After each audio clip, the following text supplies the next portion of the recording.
Now, going back to negative emotions, is there an intrinsic value in the negative, charged emotion? Yes, I think so. I think it's a huge amount of energy which is used in a destructive way. But the thing is, what do you do about it? You have to address it in some way which is productive.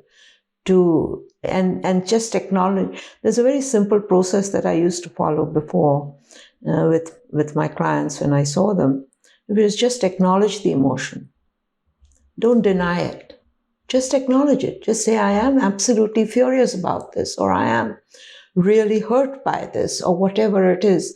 To acknowledge that intensity is important, because if you don't acknowledge it, it's not going to go away. It will find expression. That is its nature. And so you acknowledge the emotion and you ask a question. What is my need in here that is not being met?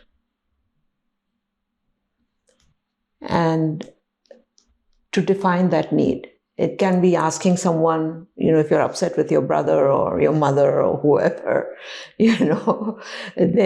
but understanding that the emotion is there because some need is not being met.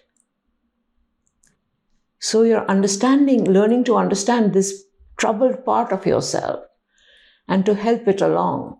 And then the final thing, which is of course the most difficult thing, is to address that second question with the third, which is asking someone else to do something different, or doing something different internally yourself, or doing something about that feeling so that it feels understood and acknowledged.